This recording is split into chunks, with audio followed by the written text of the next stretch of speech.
So I think the first and foremost, the mentor should be someone that really cares about you and really shows you that regularly. So not just someone that answers your questions, but is kind of cares about you on a more global level. I mean, and is enthusiastic about not only their passions, but how their passions translate to what your passions and interests are and how those relate to your broader career. So I think that's the most important thing. Right. So what would be a great person? Respect, I think, would be the topmost a characteristic that I would personally look in a mentor for. How do they treat, at a personal level, how do they treat their mentees? Because if you want your work to be respected, you want your mentees to be respected by others, you have to be willing to respect them first. So I think that would be my topmost, my top pick for the characteristic in a mentor. Mentors really do need to share their knowledge. I think as researchers and people in academia, we're kind of duty bound, right, to help the next generation. And it's not something that happens enough. And sometimes it happens, but not necessarily out of sincerity. And I think that individuals sometimes are shy to approach mentors with some of the more mundane tasks of reading things over, especially if they don't have a direct research supervisor relationship. It's really tough to ask for advice, I think, and particularly from a more senior person. And there are many ways to tell people that they need to do better and to grow in a particular area.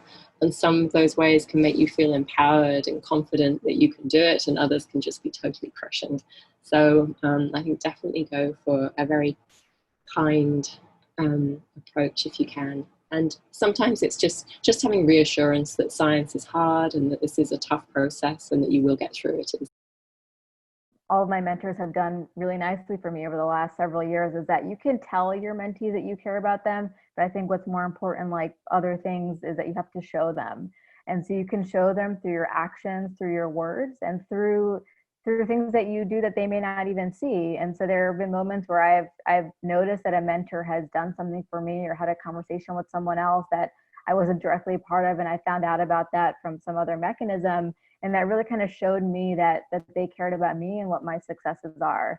And so in every individual circumstance, I think there are different ways to do that.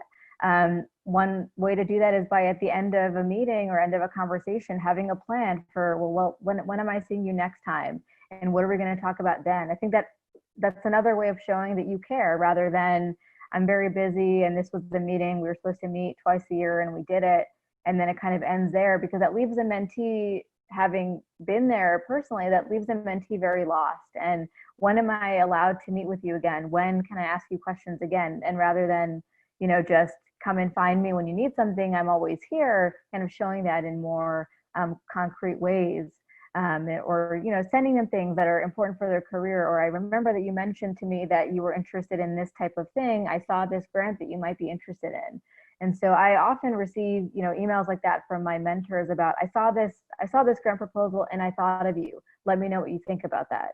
And so there are very small, subtle things that really show that you care about what the mentee is doing now and what they will do in the future. The mentor really needs to be able to tell the mentee things that the mentee may not necessarily want to hear, right? It's not about imparting advice that you think will be perceived well. It's about figuring out a way to give that knowledge in a non-threatening, non-judgmental manner for the benefit of the mentee. And I think that's crucially important. That's the way people grow. So the mentor has to be knowledgeable as well, and also a good listener. So I think communication, knowledge, listening skills, crucially important. And of course, the mentor should absolutely want to see the mentee succeed.